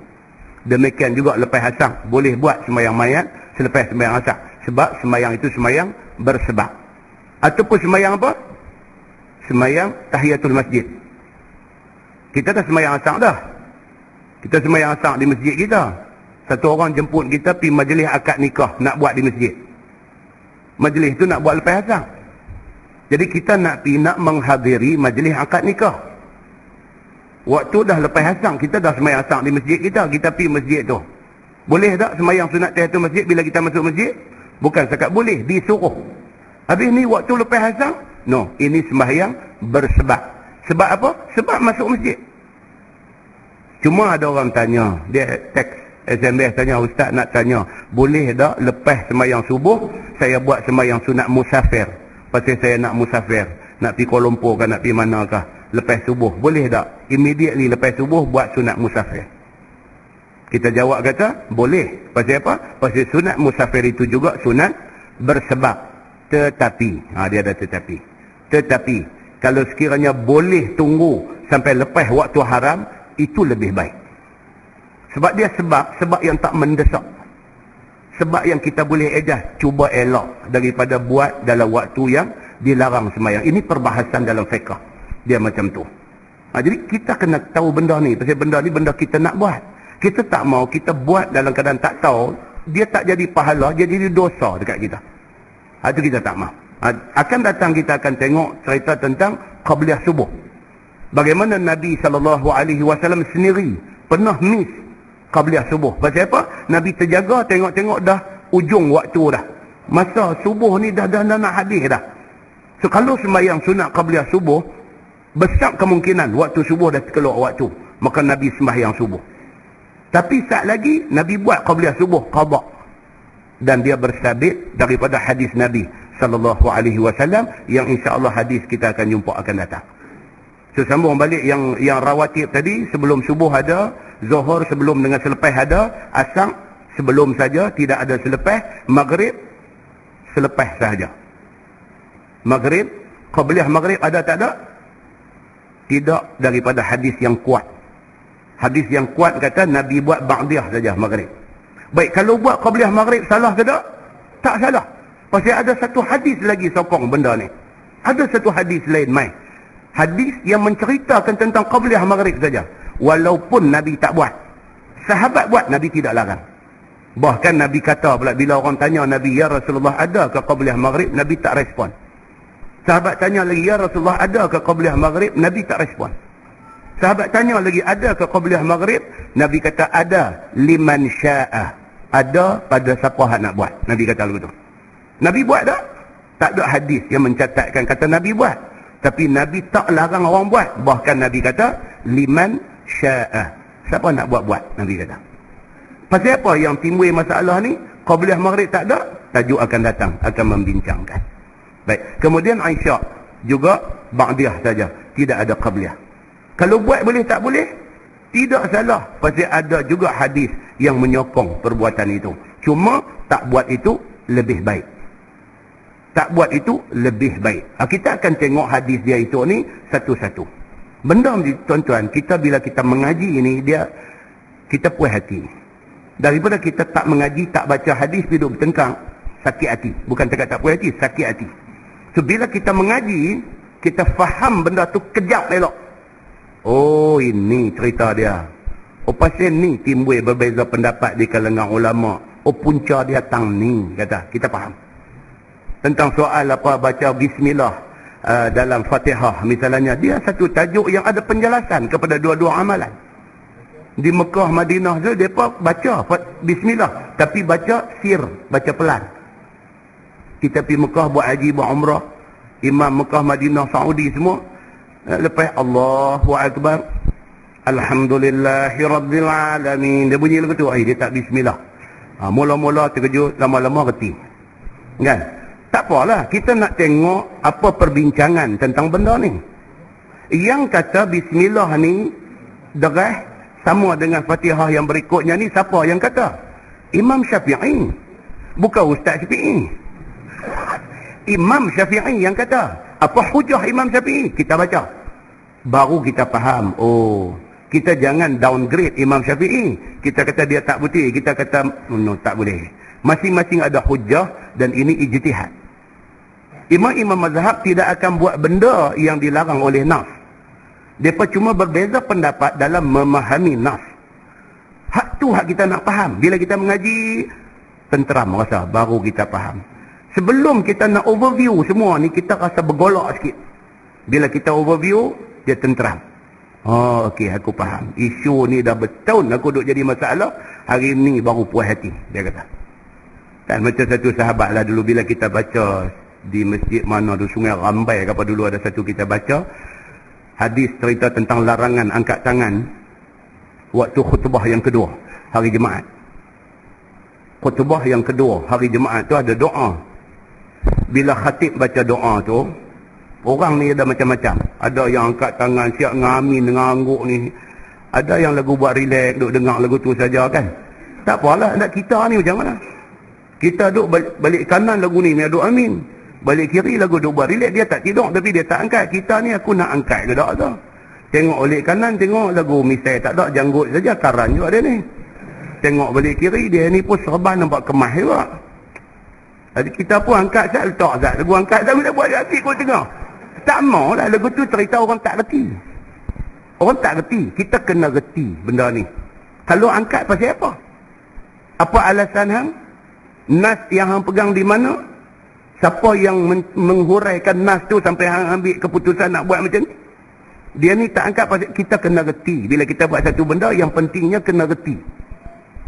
Dia pergi dengar cerita pasal ni, macam mana satu sahabat Nabi jadi khatib baca khutbah. Dalam khutbah yang kedua, dia khatib, dia angkat tangan pula bila baca doa. Kan? Kalau kita dia Allahumma ansuril Islam wal muslimin wa adhilla syirka wal musyrikin wal kufra wal kafirin. Doa khutbah yang kedua kan. Dia khatib, dia siap mengangkat tangan. Bangkit satu sahabat lain dalam masjid tu, terus point finger, tunjuk jari dekat khatib ni. Dia kata, celakalah dua tangan hang yang hodoh itu. Dia kata, kerana hang sudah buat satu benda yang aku tidak pernah tengok Nabi buat. Abu Bakar tidak pernah buat, Umar tidak pernah buat, Osman tidak pernah buat, Ali tidak pernah buat. Dia kata, Kalau kita yang duk baca khutbah tu jatuh tergulin member tu. Kalau ada orang mangkit buat begitu. Teruk sangat ke aku ni. Emang teruk lah hampir buat benda hak Nabi tak buat. Dia main huraian dia. Jadi sahabat kita ni, dia bila dengar hadis tu, baca, golek kepala. Bila habis main ustaz, dia kata terima kasih banyak-banyak. Hak ni duk terbuku, duk bersarang dalam kepala saya. Lama dah saya nak tahu, betul-betul angkat ke tak angkat. Dia kata, Alhamdulillah malam ni saya puas hati. Kadang-kadang tuan-tuan, kita ada benda hak jadi kuman dalam kepala kita yang kita nak kepada jawapan. Tapi jawapan, kita tak mau jawapan tepi jalan. Kita nak jawapan daripada kitab. Daripada hadis Nabi. Bila dapat tu, dia berasa macam macam minum ino. Dia rasa yang terjun turun. Ya macam tu. Alhamdulillah bila kita dapat rasa yang macam tu. Nah, insya-Allah. So, tajuk akan datang cerita tentang sembahyang sunat 12 rakaat yang mengiringi sembahyang fardu. Kemudian diikuti dengan fi rakaatai al-fajri min al-fadli. Kelebihan sembahyang qabliyah subuh 2 rakaat. Apa kelebihan dia? Kemudian fi takhfif rakaatai al-fajri wa ma kana an-nabi sallallahu alaihi wasallam yaqra'u fihima. Dia kata sembahyang sunat qabliyah subuh ini hendaklah diringkaskan. Tak mau bagi heavy, baca bagi ringkas. Pasal apa? Subuh masanya pendek. Kita tak mau ambil masa lebih tentang sembahyang sunat qabliyah itu. Pahalanya besar, tapi Nabi suruh buat apa? Bagi ringan sembahyang itu. Dan Nabi bagi tahu pula apa yang kita nak baca di dalam qabliyah subuh itu. Nah, insya-Allah panjang umur kita akan baca di kuliah yang akan datang. Kita tangguh dengan tasbih kafarah dan suratul Asr. Subhanakallahumma